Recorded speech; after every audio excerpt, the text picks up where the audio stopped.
poem's called My Brothers versus the Child Catchers, and I wrote it for Black History Month.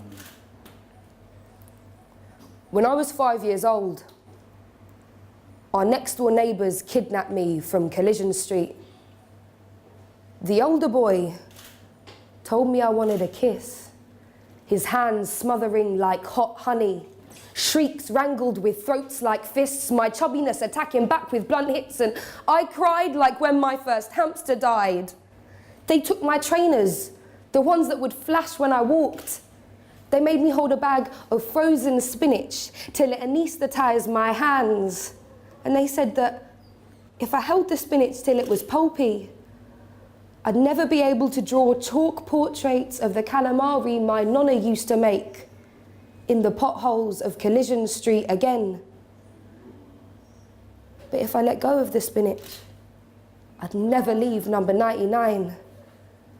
When 101 is my home, despite mum's wheat and dairy-free cheesecake, I take it back. 101's not the nightmare, and it's not the kind of dream you just omit either. 101's the hard dough bread and butter that wipes the snot out my eyes in the morning. It's the coconut milk my brother Tom squeezes into my face when I pretend to be sick before school.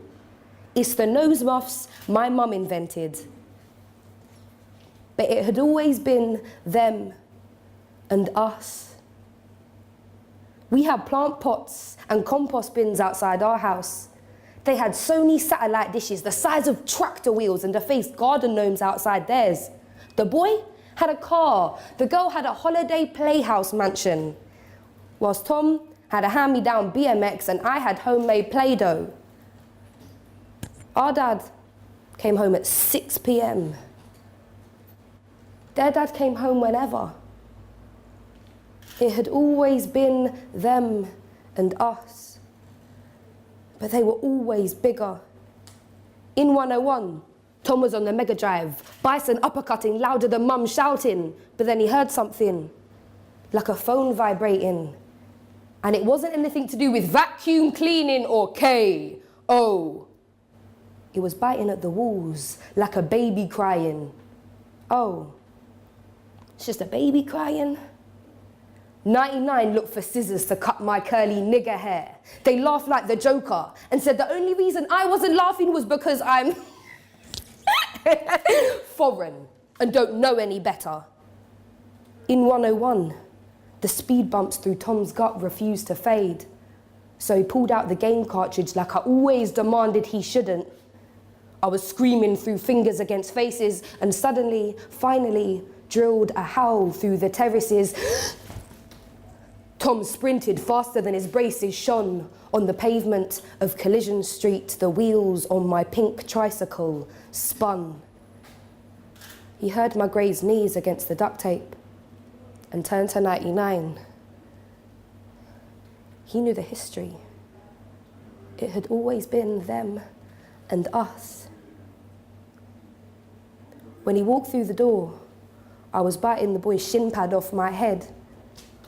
And he walked into what looked like a mattress explosion, black roller coaster spirals of my hair everywhere.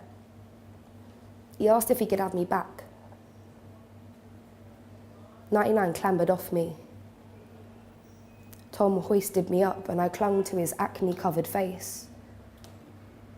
They let him take me, and I took the pulpy spinach as well as the movement in my fingers to draw pictures. I still don't know why they let him save me, or how. But a month after that, Tom got a job managing 99's dad at Sony. And now, I don't notice their size anymore to tell you who's bigger. It has always been them and us. Them and us. Them and us.